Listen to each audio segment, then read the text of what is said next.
All right. All right. Good afternoon. How you doing, brother? Staying grateful, doing my best to feel powerful. Yes, sir. Yes, sir. Yes, sir. hmm All right. So, can you tell us who are we with today, and what do you do? Uh, well, here at the home of Black Books or Hakim's Bookstore, I go by Brother Chris. Um, but my mama just simply named me Chris. Um, and I'm here to just make sure that the city's and East Coast oldest Black-owned bookstore has a chance of staying open another 60 plus years on top of the 60 plus years that's already in. And just making sure that the energy within the space is one that's family oriented, a reminder of the beautiful culture, and an honorable reflection of that beautiful culture as well. Okay. So, can you tell me the history behind this bookstore? Yeah. It's such a legend attached to it. I can give you a synopsis or give you a good rundown of what the journey has been for us. Hakim's Bookstore was started in 1959 by Dawood Hakim. He was a person that was a native to Philadelphia, a graduate of the Philadelphia school system. And once he realized that what he was taught in the school system about African American history wasn't accurate, he began seeking out and searching out truth and some information that can help fill the holes and answer the questions that he started to have. He started out with one author, J.A. Rogers, and he did it straight out of the trunk of his car. So when we hear stories about these musical artists doing it, it's not just the music industry that benefited from that independent and creative thought. Other industries like education, through people like Brother Hakeem, um, seen the value of saying, look, I'm gonna try to get direct to the people with this information that I believe that people need. And that persistence, that dedication, that fire that was within him allowed him to be able to work hard enough to get his own store. Originally, the first store was on 60th Street. A fire took place, and then we moved to Walnut Street, right around the corner. Another fire happened over there, and that's how we ended up at this location, which the store has been at for over 50 plus years. And when Hakeem was at the helm or running the show, it was something that was very ahead of the time for the year that it was. It was something that was very ahead of the time as far as what his family was used to him going out and working on and being able to provide stability for them. Because he was so serious about this bookstore and getting knowledge to the people that he left his job as a city accountant. So I can only imagine what shock to the system, to the family structure and family partner that could have been. But nonetheless, he persisted, and that persistence had allowed him to again have a store that survived multiple fires, made it over to 52nd Street. Then that persistence allowed him to open another store in Germantown.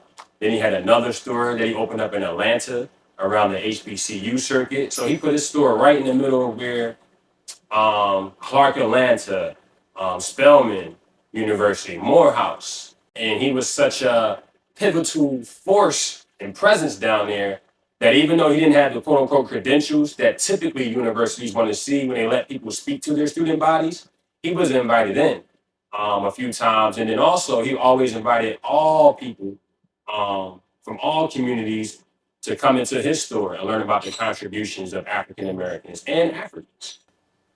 So from that journey, he pressed forward. He was very forward thinking. At one time, the books wasn't moving fast enough, so he offered other services. He had accounting background, so he offered um, tax services. He also was a notary. He also offered business services in the form of typing up documents and bill payments. Um, he offered chess as an activity to engage young people. He was very forward. He was known to be able to get people's attention as they were moving up and down the street and walking past the business. And he would challenge the young people and all people to check this book out.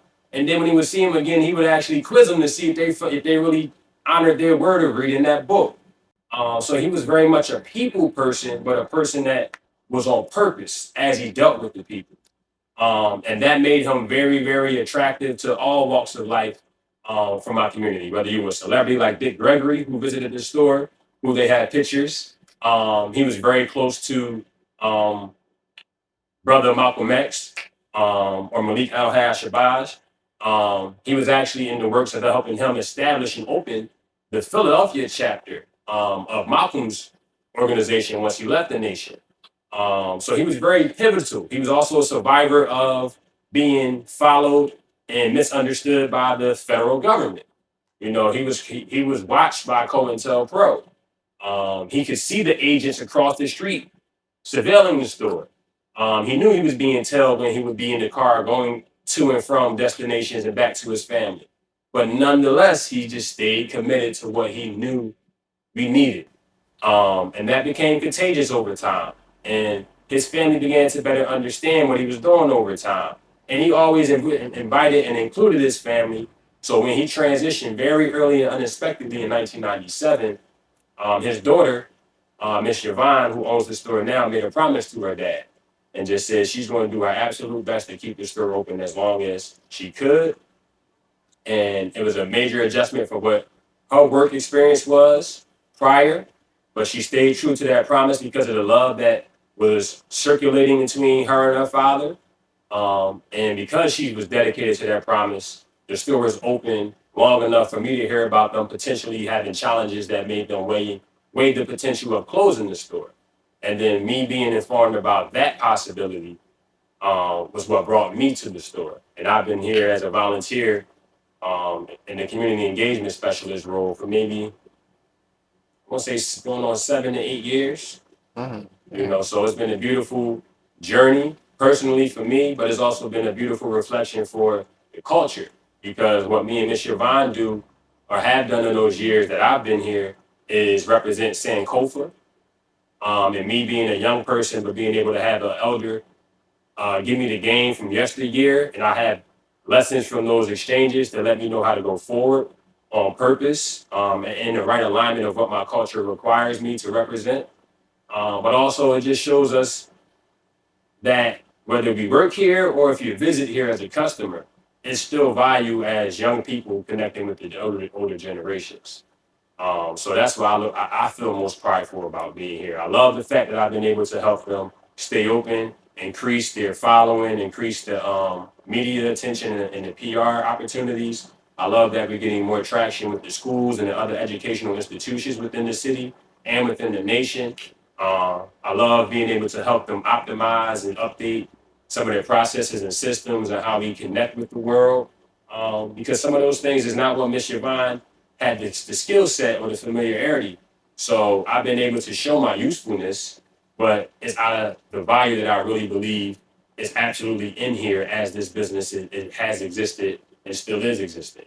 This is an educational institution that is also a treasure chest of all the beautiful and colorful and challenging parts of our journey that we're still surviving and thriving in.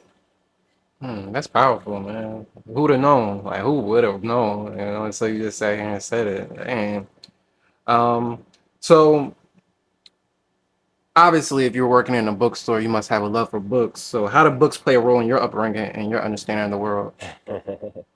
Well, I mean, books for me, it has just like my life, you know, ebbs and flows. My mother was somebody that would take me to the library on the weekend when I was very young. I grew up in Southwest Philly, and the neighborhood we started in was just like a little rougher than what my mama felt comfortable with me going out in. So like during the week, I wasn't really able to go outside at the school and play with everybody else. She made us go in the crib. So her way of kind of balancing that out was we would get up early Saturday morning, and right across the street from us was the King Sessom Library. So she would walk us over there, and to be real, I fell in love with the computers more than the books initially. You know what I mean? Because we didn't have a computer at home. But having computer classes in my elementary school just had that wow on me.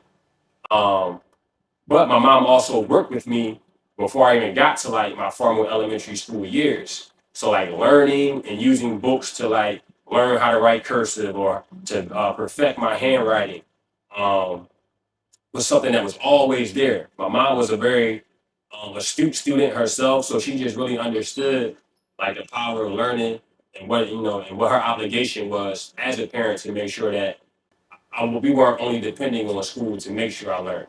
So me going into school kind of turned me off about reading because of how they Mm, force you to read about subjects that pertain to the class, or they force you to read in a way where you got to sit still, when you may be more in tune with the book if you could walk around just your desk a little bit and just read. But that's not always granted in the Philadelphia school district, at least when I was in it. Um, so when I graduated, high school, I didn't necessarily, I wasn't a reader. I was like, mm, I was more of a okay. business minded person and running my own businesses, but I didn't get into that from reading as well. It wasn't until I became a young adult in my mid 20s and ran into a group of guys that I had a farmer business um, with, business partnership with, and part of that business was around cultural pride and cultural celebration and cultural responsibility. And we just knew within education in our culture, we always were scholars. We were always high level scholars. We were always trying to get a more in depth and wider understanding of whatever we studied. So with that being something that we were being reminded of, when we ran into this bookstore, it just made us be able to see all these icebreakers. We were taught to call them books, but these could be icebreakers to the conversations that we need to have with ourselves or the other neighbors of the culture. But seeing all these reminders that could help fill in the blanks or answer the questions that I had around me becoming woke or waking up, it made me start to lean into reading more. And that was like 26 years old. So now been a great 10-year run of me just getting empowered around myself, educating opportunities. Okay, okay, okay. Um, do you feel as though Black history or just education is valued in the Black community? Why or why not? I mean, I say yes, but it's yes and no. And I say that answer because my interpretation of America is historically they operate typically on two frequencies: confusion and corruption. So those 2 points right there, if they can be the framework of how I answer that question, I think people will be able to really see where I'm going with this. So I believe we've always known from the disadvantaged position that they put us in from the beginning when they brought us over to how we've evolved and made it through up until this time. All the ways that education has changed from the 20s, 30s, 40s, 50s, 60s, 70s, 80s up until now. It's never been because they wanted us to progress. It's never been because they wanted us to be the valedictorian or be the one that has the beyond the 4.0 GPA. It was always to make more obstacles or more challenges for us, or to misdiagnose us, to have us work for the benefit of their industries. But because of how we had the narrative passed down through family generations, we always know that education or learning was something that always gave us the ability to survive. So an example of that is, even though when slavery was happening in America, slaves weren't allowed to file for patents and trademarks. Mm-hmm. But pilgrims that were slave owners, they didn't have the outcome and lifestyle to inspire the ingenuity that would foster creativity to invent something that makes picking cotton easier or less harmful. Why? So the lack of that inspiration coming to the slave owners, even though they were credited with some of these patents and trademarks for these inventions or these innovations, really and truly, it was the struggle of the slave. It was the struggle of the Africans who were placed in this American land, and their education from that experience that fostered these type of creations. So education and learning and applying what we're learning in these lessons was something that we've always did, even when they say we were ignorant or we were savages, and we weren't fit to learn. And then when they finally let us in to the educational form and realm, we always excel. So that's why you had these stories that they try to keep in the dark. And some pop out like hidden figures and things like that. Mm-hmm. But we have so many people over time, thousands of years ago, 50 years ago, 20 years ago, that showcase that learning is something that is a pathway and creates a bridge to the lifestyle and the level of success that we want. So I absolutely believe that education is key, but more so self-education and being able to clearly identify what you want to know and why you want to know it in the direction that is going to help you go. because sometimes being educated in the formal system doesn't necessarily set you up to stabilize your life or to have the success and fulfillment in your life that we're yearning for. Mm, I like that. I like that. Um, so why do you feel as though education slash history is so closely monitored slash guarded? Does this align with the idea that if you want to hide something, you put it in a book?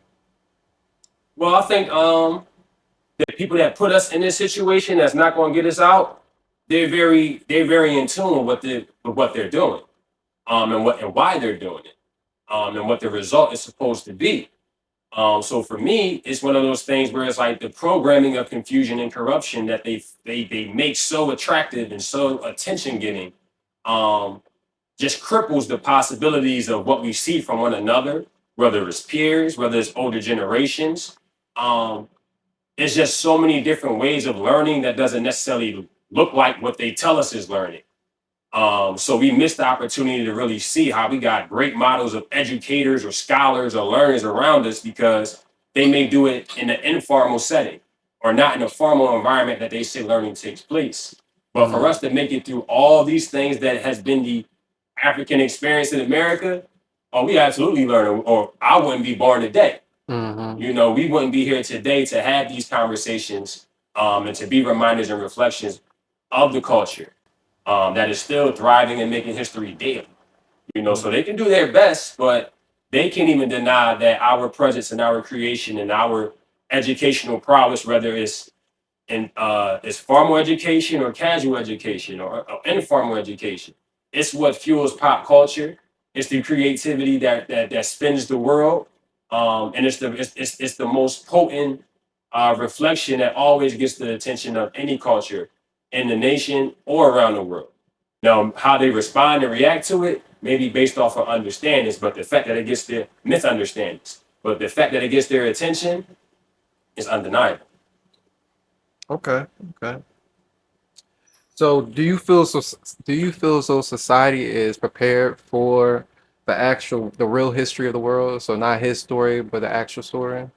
I think more of the world is in the know of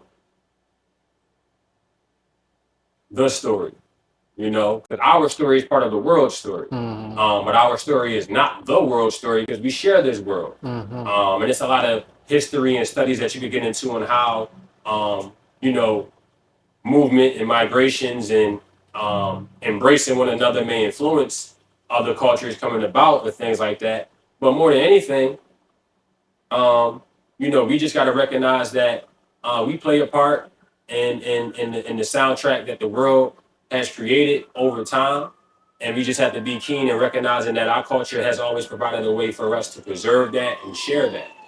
And sometimes being able to be reminded of that in a world that's sped up, that's technology based, that's tricking you to be instant gratification. We don't always slow down to see the things that you see when you slow down. So when we do, there's certain benefits to that, individually, culturally, and then from a global standpoint. So I feel like the globe knows more about us because we that popping. Mm-hmm. They just also see that we also can fall victim to confusion and corruption like anybody could when they're not in a situation that's natural to them. So the crabs in the barrel metaphor that they like to use about African Americans, people don't think or ask, is the crab in its natural environment? Mm-hmm. So sometimes the misunderstanding about our story or history is just based off people not being empowered to self learn. And you can self learn not by reading a book, by just asking questions. Okay. Okay. So what is your current view on the current Black culture, what we see today? Oh man, there's plenty of opportunity. For every low, it's a high. For every high, there's a potential challenge that's going to help require us to be creative, require us to communicate, require us to be organized.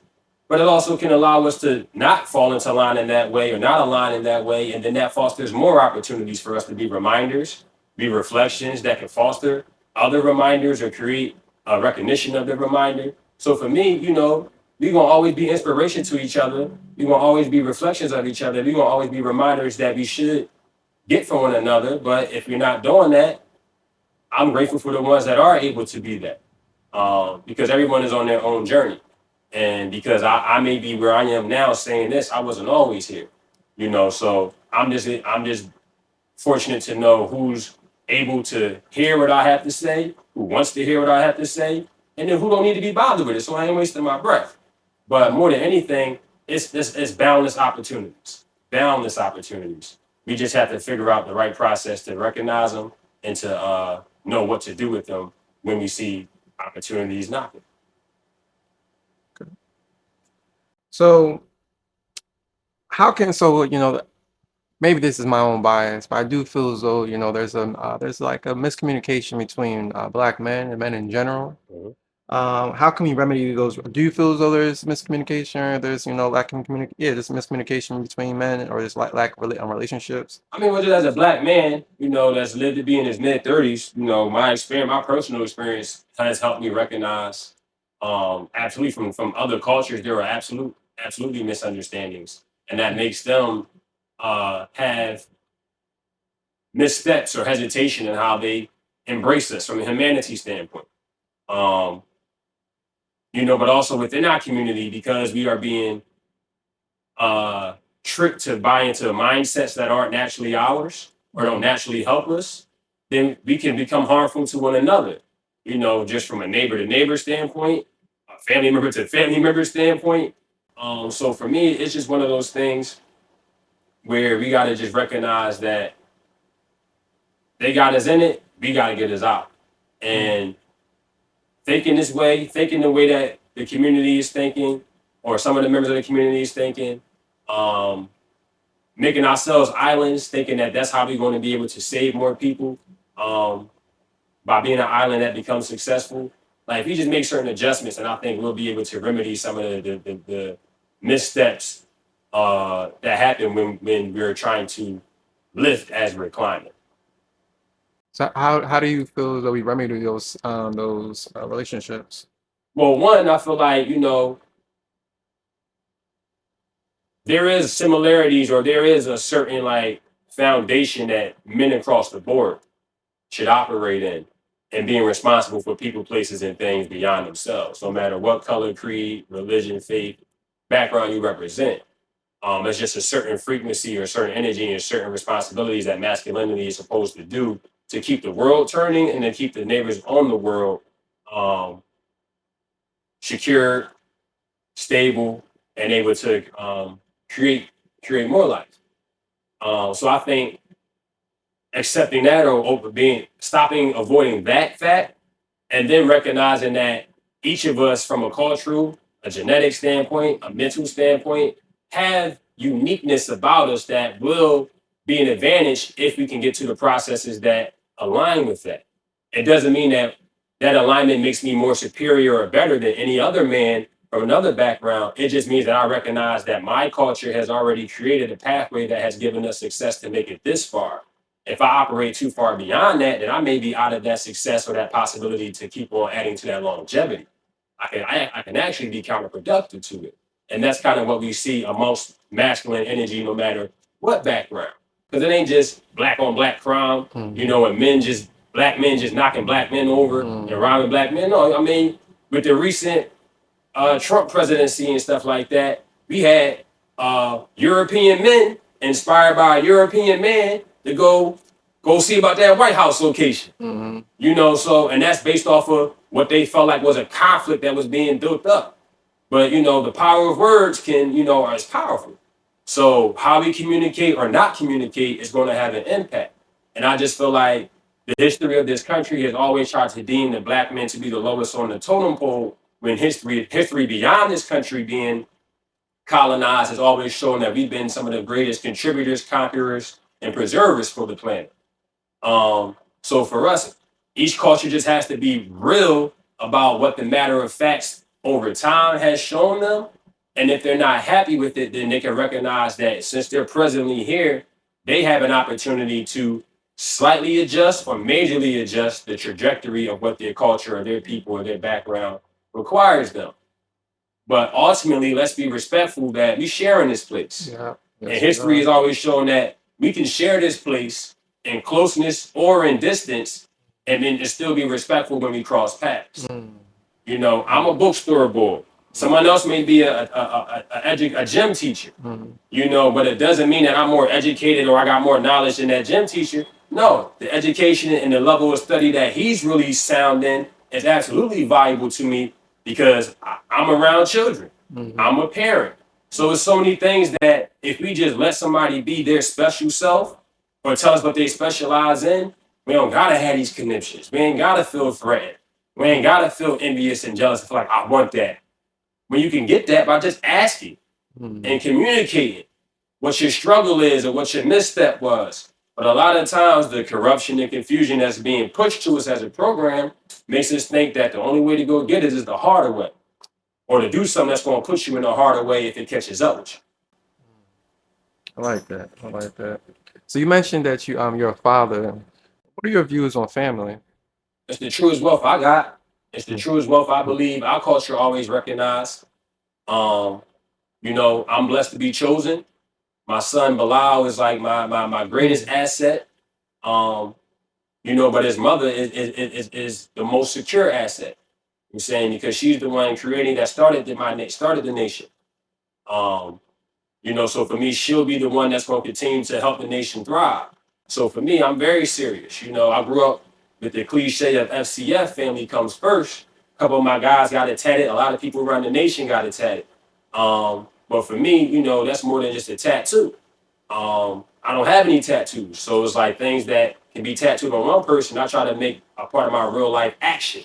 mm, Um, so it's like I'm grateful to be here at the bookstore where my son can come.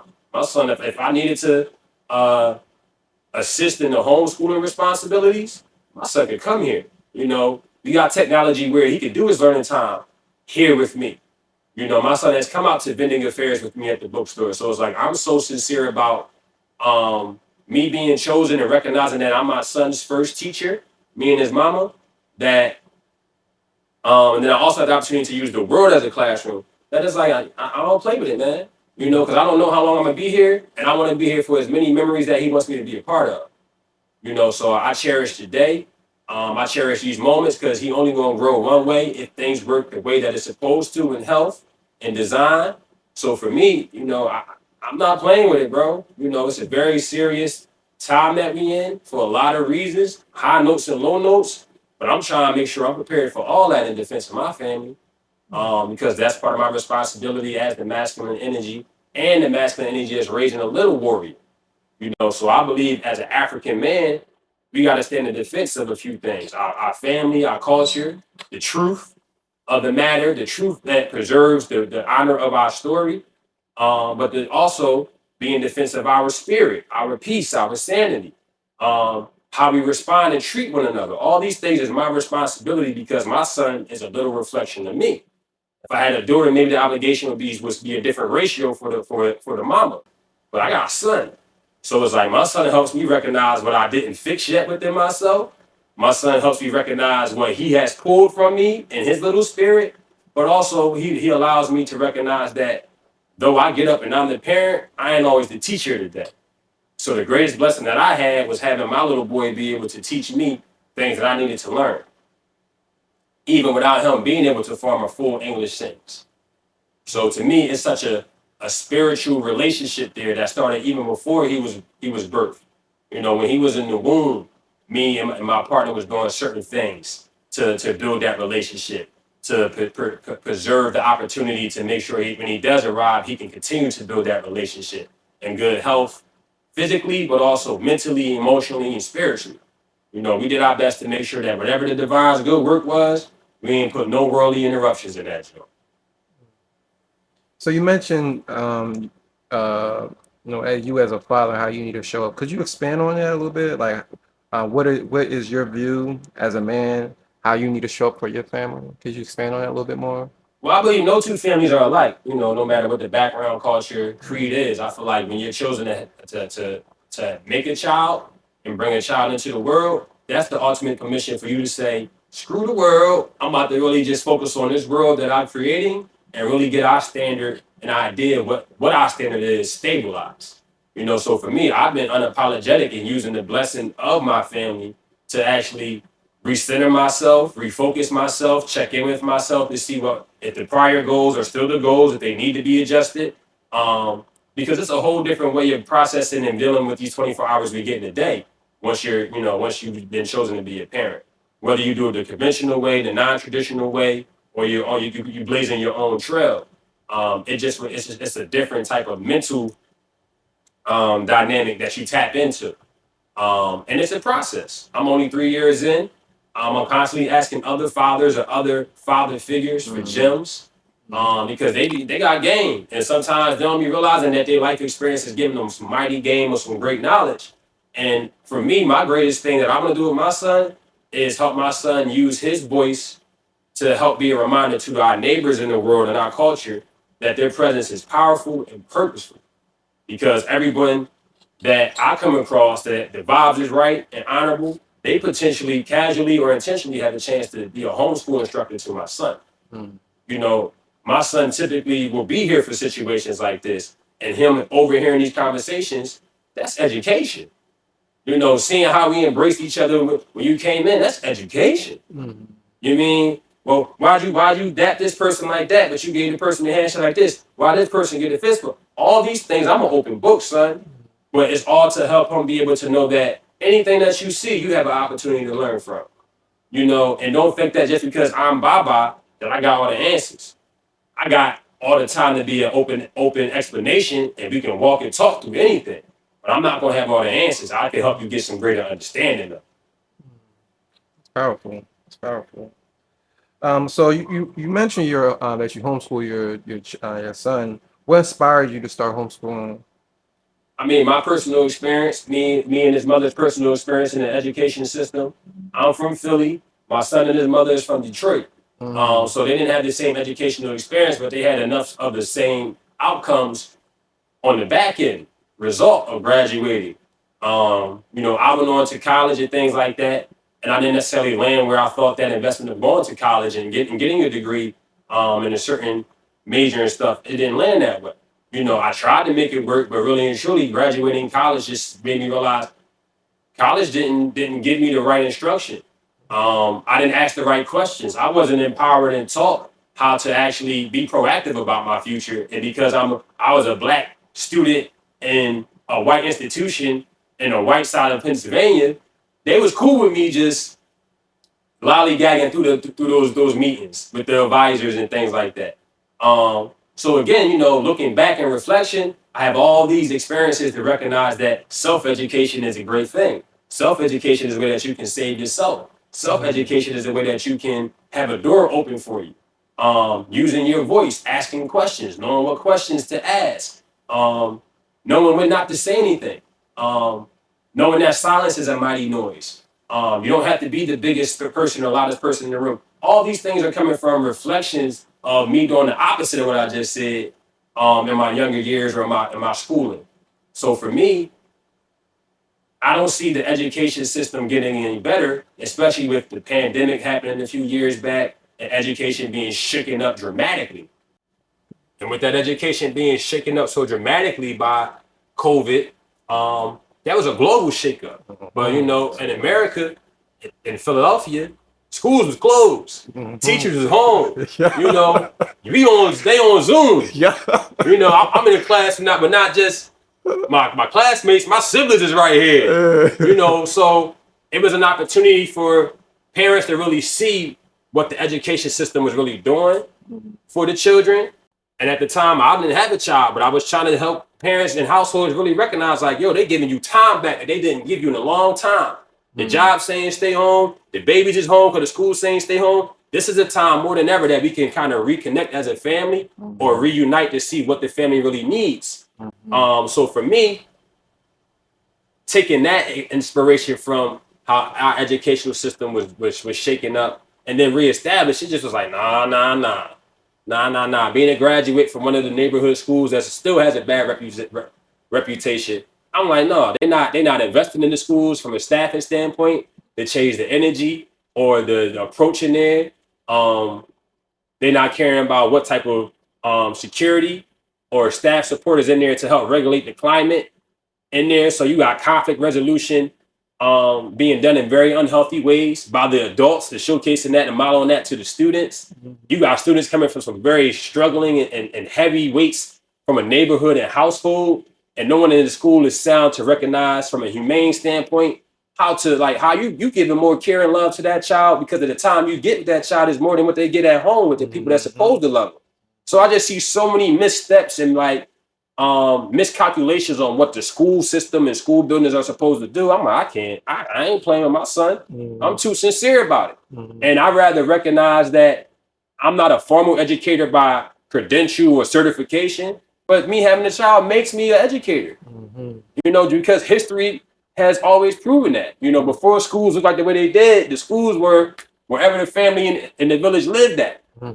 Before America, schools were like the way they did in the 20s. If you was born to a farming family, you learned how the farms rocked out. You saying, and you were able to learn a skill set that would give you stability and a foundation, but also a reputation that you still honoring because you're doing the family's work. So that's still, in some senses, work to certain levels in America and stuff like that. But those levels are paying a premium for a premium education. The ones that's kind of regulated to like the middle class and lower class levels, it's just like, we just following what's traditional or what the traditions of our family has experienced. And that doesn't always equate to what this unique being at that time wants to do or expects out of life. So for me, education starts with first finding out where the student is at and what they will give their attention to. And then using that insight to help them get excited about learning. Because once they're excited about learning at any age, it's on.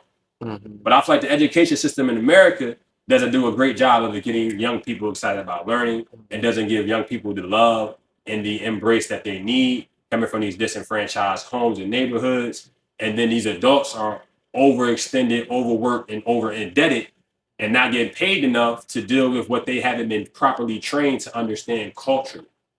So now you got different people that are in charge and given authority to run classrooms, but they power tripping. And I'm a dad. I'm gonna go see about a teacher if you approach Bilal and mishandle Bilal wrong. And that's never how I want to do, especially knowing how they already had these misunderstandings and conniptions about black men, black women, black children. So it's like, for me, the way that we could all be safe and keep the peace and sanity of all of us, right? Me, my queen, Lil Lau, we just see how we can foster this homegrown situation. And that's what the first few years is anyway, if you don't put them in preschool. But some of the programming and the job availability, like, yo, bro, you got this little bit of time. So you gotta make them learn things and make them develop so they can be in these places where you can go back to earn a living. And it's like, bro, that's not even where your child naturally is. And now they're in a place of space with children and families that you don't know what their background is. So you don't know what they're soaking up and learning from their peers, who they learn the most from. So for me, I just got to see some great shifts, or I got to see a great philosophy and leadership and follow through from places and spaces that say they educate. My son he's not limited to homeschooling. If he comes to me one day and says, I want to do public school, we won't have a conversation like we do anything. But he's always been willing to try so he can have a real life experience to say, I want to keep trying, or I'm done trying it. But I'm going to tell him the real from my outlook and experience around education, and then see from his try if things have changed, or if he's able to creatively carve out a different experience. But it's his life. I don't own him. I don't control him. He came through me, and I'm just a resource that's always here to love him and willing to be like, I'm gonna rock with you and work with you, do whatever, wrong or right, because that's what I'm supposed to do. Yeah, you inspire. I actually, whenever I'm blessed, I definitely want to like homeschool my kids. So like that's definitely dope that you're already. It ain't sweet, bro. Homeschooling ain't sweet. I'm challenged daily. And it's one of those things where, as a business owner, it's not easy. Because you still gotta show commitment and dedication to the business if you want that to give the results that it was given or has the ability to give. But also some of the operations of being a business owner and meetings and interactions, my son disrupts that. He walking this like my son got crazy love for my partner's place of work. because he's always popping mama in the middle of a Zoom meeting or something. You know, they call him boss baby, but it's like they Mm. also appreciate and respect the fact of how our lifestyle is. Mm. So it's just one of those things. Like I feel like if you could just be true about who you are, then you'll be able to recognize what situation or experience is able to embrace that or willing to embrace that. And then you can decide if that's something that you want to go continue to embrace and put yourself in, or if you need to find another situation that does have the capacity to embrace. But all this life is just opportunity to be able to like learn and grow and be able to be a better blessing to ourselves and the people, places, and things we're responsible for. Mm. So you did mention that you're a business owner. So how do you balance your professional responsibilities with homeschooling your child? I mean, the greatest business that I ever have is being a parent. You Mm. know, so for me, it's like that. You know, I'm blessed to be able to have stability in my home, but it's like I'm not going to say that I've been able to delve into my business in the way that I've been able to prior to being chosen to be a parent. But it's just finding the balance. You know, being willing to recognize and decide what you want to sacrifice. You know, whether it's vices, whether it's sleep, whether it's, you know, your availability, your schedule, your communication, all of it has to be reflected on because to me, the truest takeaway from becoming a parent was we got everything we need to be successful. We just have to be open to relearning it because we have to be willing to come down from our adult muscle memory to a new person, a new spirit that ain't got that muscle memory, they ain't got the language, ain't got the understanding, the familiarity. So we gotta be willing to give them grace and to be creative in how we work and learn from them how to work with them. So for me, it's like that's the business I'm in right now. You know, Mm. the capitalistic business, you know, it exists. Mm. It's in good terms with the IRS and the federal government and stuff. But it's like, you know, I got so many other business ideas that are inspired from me doing my real work as a Baba. Mm. You know, I see so many babas that don't really realize that, yo, I'm so in demand and so weighed down in this responsibility and lacking support so much that I ain't got no memories. I ain't capturing these moments that are going to be memories. You know, so it's like I got all types of ideas to help fathers really realize the position that they're in, the responsibility that comes with that, but also the hella good times that we gonna cherish and we can't get back because they growing, they just growing in one direction. Mhm. You know what I mean? So it's just like, and we don't know how much time both of us got, or any of us got. So it's just like, you know, some babies are born, don't never see one. Mm. Some babies are born, and by their child is 1 year old, one parent ain't there. So we just don't know when it's our time. So for me, it's just like, that's the realest business I'm gonna ever get. And then just me being a spiritual person, a student of history that I am, I just know that, you know, grinding and making a living and earning is not what we here to do as a spirit Mhm. that got a human vessel. You know, we got so much more purpose that actually gets fulfilled from sitting still or when we use our PTO and just go take a walk in the park and embrace Mother Nature, the planet, you know, the neighbors that we call animals, the neighbors that we call insects, the neighbors that we call human beings, because we don't always speak to one another either. But being able to like just get back in tune with like what we were first responsible for. To me, like that's what I want to teach my son. You know, my goal is to make him a trust fund baby, so he ain't got to worry about this capitalistic stuff. Mhm. You know what I Mhm. mean? I want him to be able to have the ability to um, mature into the adult that he wants to be, from reflection, but also the experiences that he's able to give himself. Not because he can only go to the neighboring tri-state when the weekend come. But no, you can go spend some time in a place in the world because you done sought something out and that speaks to your spirit, or that's an experience that you want to learn and get and put under your belt. Like I want you to have world experiences because historically we were always worldly people. So I want him to know, like I tell my son, the earth is your turf and the world is your classroom. Mhm. You mean so if you ain't learning, then move around and be embraced and embrace what's available to you. So it's like it's a whole different type of framing around learning and education that we had going on, and we try to keep them in tune with the inside first, so he could pop out with clarity and know what to navigate with and to care about. You know, different missions. You know, what I'm saying got different mixes and formulas that make them successful, but it's also just different distractions that can throw you off of that. So we try to train them to just recognize that, bro. You know what time you on, know why you on that time, and know what can take you off of that time. But know you have the capacity to always recognize that and get back on that. You know what I mean? So I just let him know that, bro, you're gonna always be the most powerful being in control of yourself. But if you're not in control, you're always out of control. And they got somewhere for us if you're out of control in America and you melanin. Yeah, big facts. Big facts. So, what challenges have you faced while homeschooling, and how have you addressed them? I mean, time. There's just not enough time in the day.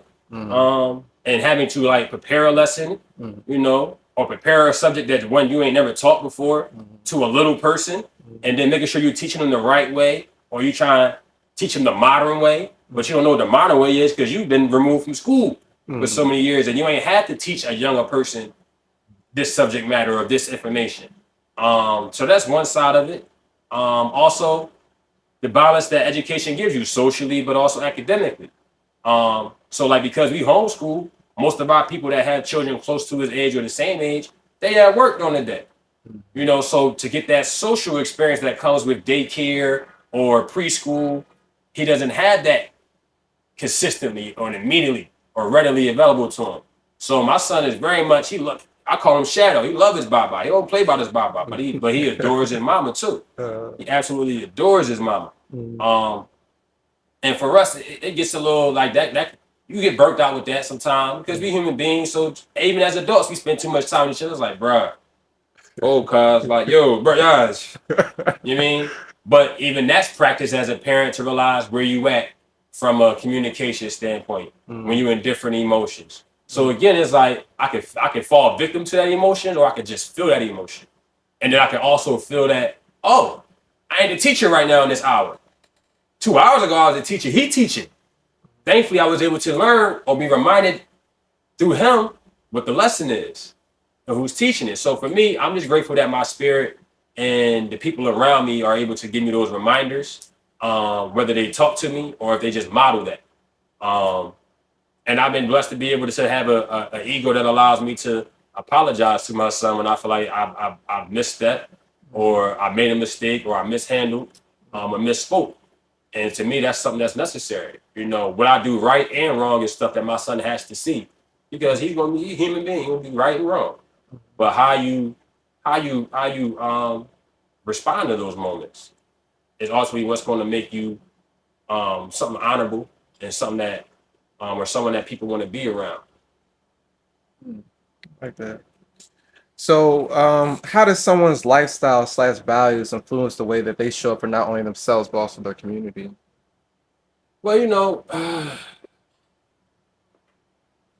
it's a lot of inner work that needs to be done because it's a lot of outside things that get our attention over time, from infants, toddlers, children, preteens, teenagers, young adults, adults, mature adults. All of them, in America at least, um, are being like distracted at an all-time high. To try to keep it simple. There's so many things out here that can get your attention, whether you know about it, whether you care about it, whether it's what you do or not. It's just so much noise outside, but they make it so vivid and so stimulating. Um, so like, to give an example of that, the same way tablets can capture not even a 1 year old, but that same infant will not be interested in books because it's not as fast paced. It doesn't give the sounds. It's not as stimulating from the lights and the music and stuff. So that then changes how they learn and stuff, and then also changes how someone that's used to learning with other resources perceives them. But then as an adult, social media. Social media keeps your attention from maybe getting to the information that can make your idea a real business. Or you can get caught scrolling longer than you thought you would, and then you missed the timing when you were supposed to connect with somebody and when somebody that you wanted to reach out to was available. So it's just so many things that can mess up your timing, your focus, your cares, your fulfillment, that we miss, like going back in, meditation as a way of what they call it, or being reflective. We don't spend enough time with the elders who didn't have technology that said, going by the lake or chilling in the park, allowed me to really recognize where I wanted to go in my life or what I needed to change in my life. Um, you know, getting out in the sun allowed me to not have my emotions carry me away. You know, there's so many outside noise making us think this is the thing to do, and this is why we should do it, and this is why you should not care about this person, but care about this because it's going to serve. It's so much noise. This stat, this record, this professional thing, this athlete doing this, but they do this on the side. So we going, you know, this is just so much this, that you gonna never get back to. What is the this and that really fuels and fires me up? What is the this and that really gives me happiness? How often can I do that this and that? Because I should do it pretty often. It's just it's connected to my happiness, my joy, my fulfillment. How often are we having these conversations? You know, that used to be stuff that you just casually hear at dinner in certain cultures. We get together once a week or multiple days in a week, and we sit there and we talking about our experience of the week, and we talking about how we can kind of have better experiences with that in the next week. You know, but we're not necessarily doing that. You know, we come together and it's like, oh, this person got invited, and you start going into, you know, why they shouldn't have been invited or what they did last time they was invited, and it's just like, bro, but did you see that person grew? Are you asking questions to see if that's the same person, the mindset, or were they weighed down? Were they not thinking in tune with their spirit? They were just really worldly and doing what the trendy thing was, or what the world said do as far as the response. So it'll just be so much noise, bro, that we just don't get to the journey of going back in, searching through that dark place, and then popping out with that clarity and light, and staying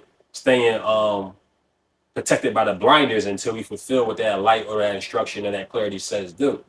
You know, we'll pop back out, and it's too easy for that noise to just go back into getting the attention of our muscle memory, of our attention. You know, so for me, it's just like we just gotta get more lighthouses that's telling them, like, yo, this is a process that can help you too. This is another way that you're saying that you can help yourself. Yo, check this book out. You're saying the title is Things You Only See If You Slow Down. You know, so I ain't gotta be the one. This book might be the gem. You know, this one page, the whole book may not do it. This one page may be the thing that gets you, you know, back to you. But I think they just got us so disconnected from ourselves that disconnection makes us look for that connection and that confirmation in other people, places, and things. And other people, places, and things ain't got a connection with themselves to realize that's what they need for you to give them or remind them that they had the capacity to do. So we just out here just keeping the confusion and corruption going until we find that exception. And sometimes running into an exception is just that to the preception that we got. Yeah, they dope, they unique, he the exception. That ain't me. So sometimes the shame, the guilt, the wrong way of thinking, or the crippling way of thinking keeps you from actually, you know, unhandicapping yourself. Like that, like that. So what are your current concerns about the state of this planet? What are some ways that we as a community, as a world, can remedy these concerns? I mean, to me, the planet was the first punching bag of the human species. Before, you know, women of different cultures and backgrounds was being manipulated and taken advantage and downtrodden. Planet was the practice. You know, because, you know, some information say, you know, we come from the earth. So with some of that information that says we come from the earth, you know, we very much reflections and in tune of a lot of elements in nature. You know, so to me, it's a lot of synchronicity that we just don't know about. So I just feel like, you know, the world has always been trampled on or taken advantage of. You know, shoot, the buildings we are, it's a remix of nature. Concrete are just minerals and things from nature that they did chemistry or science with, and now we use it to make concrete buildings. You know, but if you go around the world, they do the same thing, but the buildings are made of a more in tune and responsible and respectful acknowledgement of the planet.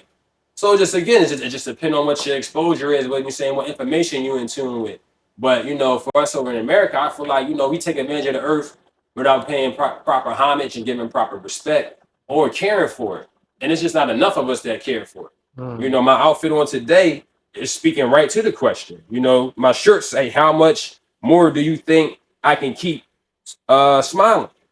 You know, but it's also the globe's on fire. You know, so it's just like, to us, you know, as a society, as a human species, we think, oh, because we still able to walk on land and sail our boats through waters and had a yacht, down in Miami, Memorial Weekend, it's lovely. Mm-hmm. We know it's chemtrails in the sky and all that, but shoot, it's Friday. I just got paid. I got the pool party. We going up to the roof joint. So it's just like I'm smiling. So if I'm smiling below, the earth gotta be smiling up above. The universe is shining on me. Mm-hmm. And it's just like, no, it's easy to say that because that's where your energy is, but to really know and understand the mechanics and how things work from the planet, you would know it's so much more, that we should be doing to just properly care and work with it. So like that's what I really feel. I feel like it's so much more education that needs to be a part of the formal education system on what opportunities and occupations are out there for people to care for the earth, to care for the neighbors of the planet, to care for your former neighbor as a species.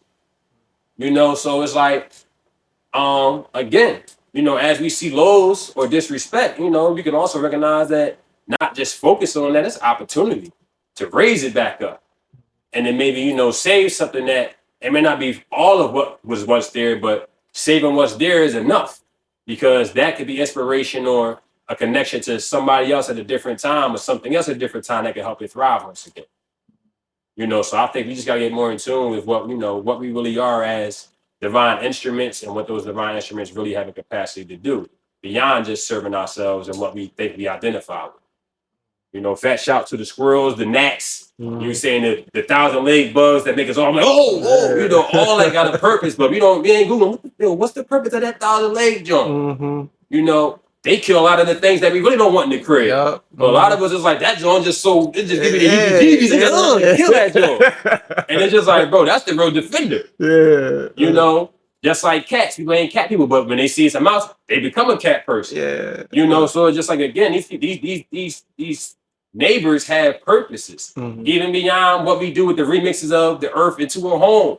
Like living in Philly, it's crazy, like street cats and stuff like that. And it's like, they surviving all 4 seasons and they be having their own little war and all that. And it's just like, but it's also a whole nother sophistication they got from their environment being taken over and trampled on by the humans. And then the humans, like, when they see that street cat and it's not their cat or the neighbors, it's like, you gotta get away from me. It's like, bro, that's the spirit. You don't know who that could be, potentially be. Or how that could potentially throw your karmic rhythm off. So it's like, we just gotta get back in tune, bro. Get back in tune with the divine and with ourselves. And just remember, like, the golden rule. Just treat, they say treat people, but just treat everything how you want to be treated. Yeah. So what's a quote or message that you would like to leave with the people? Many hands make light work. Silence makes a mighty noise. So you don't always gotta talk about it. Just do it. And if it ain't about the youth, it ain't about the truth. These babies if everything goes right and uninterrupted, they got way more time to make an impact on this world, on their environment, wherever they go and thrive, and decide to be. They have way more chances to make changes and to positively represent and to positively remind. But if they're not positively poured into, they're not going to be a nutritious fruit for the world, for their neighborhood, for themselves, for the families that they create. We see it every day. It's easier to repair and correct a child than it is to repair and fix an adult. So for me, it's really about the youth. If it ain't about the youth, it ain't about the truth. And if it ain't about me, it ain't for me. Can you repeat that? You said many hands make light work. Many hands make light work, man. That's what it's about, bro. Like, that's what organizing was back in like the civil rights era and stuff like that. The struggle is real, but if enough of us people that are struggling come together, that struggle not gonna feel the same. And we're not gonna feel the same way about ourselves because we're not the only ones being rained on by this cloud. You mean? And we all want to be embraced, we all want to be loved, we all want to be a part of something. So even in struggle, if you check those off, you kind of straight. And the proof of that is just like how they put us in these ghettos every decade, how they put us in these disadvantaged neighborhoods and situations, and we still find a way to thrive because we ain't the only ones struggling. Gang is based out of that struggle. You're saying gang don't always do the righteous thing for the neighborhood and places and things that they operate, but subconsciously they are aiming for some righteousness. Just the means to an end didn't get the right guidance and they're not getting the right reminder. You Mm. know, but you know, that's how we've always been able to make it this far. You know, borrowing electricity, borrowing sugar, Mm. holding a book. Mm. Somebody, yo, take this book, bro. When you Mm. just hearing what you're saying, this Joe, this what you need. Mm. You know what I'm saying? This on Atomic Habits, it's gonna help you change Mm. habits that's not good for you, but also establish habits that are good for you and tell you the duration and make a new habit. That could be a game changer for some people. You know what I mean? So just being able to like just recognize, man, like we all got something of value. We all valuable. And it has nothing to do with what they say capitalism can afford, what you drive, where you say how your aesthetic is. You being born was confirmation that you got some purpose and you got some power. It's just are we putting ourselves in the right processes and activities or rites of passages to identify them and to know how to wield them and work with them.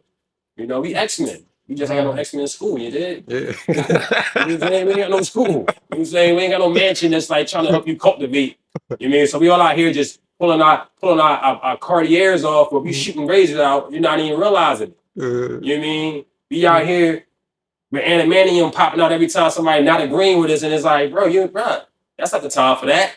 That's what you say. That's not when Wolverine needed. You know what I mean? We out here gambaholics like Gambit, but it's like we'll use that power on each other Mm. because we don't agree with how the dice game went or who won. So it just be like it's so many conniptions, but it's like, bro, the power is right in front of us. Mm. It'd be right there in front of us. They just weaponize it to our disadvantage. So it's like we be trying to point out the stars, and all we be seeing sometimes is the tip of the finger. Mm. You mean? So it's like we be missing out on what the real value is, not ever being exposed and educated into it. So we just go to what's familiar to it. Like, shoot, them nails is clean. Mm. Oh, he must get them Jones done. Yo. Most brothers don't keep we get attention and get love for the trivial stuff. And it's like, bro, but if you only understood the stars we was talking about, man, you might be willing to lighten the work with them hands. Mm. You mean? So like what we focus on expands, and sometimes we focus on the wrong things, and that expands. That's powerful, man. That's powerful, man. So I want to thank you guys for tuning in. We're here with Brother Chris. We're here at Hakim's Bookstore. Can you give us an address, please, of where Hakim's Bookstore is located at? Oh, I'll be happy to, bro. You can catch us worldwide at www.Hakim's Bookstore. Hakim's is spelled Hakims. HakimsBookstore.com. But if you're local in Blackadelphia, we right in West Blackadelphia, right on the Deuce, 52nd Street, Mm-hmm. 52nd and Walnut. The exact address is 210 South 52nd Street. We're right next door to Mr. Hook's restaurant. You'll see the historical landmark placard out there that tells you some of the story and why the state respects us as a historical landmark. But we just here to just embrace everybody that come through the door as extended family and give them reminders that that's what we really is, even though they taught us otherwise.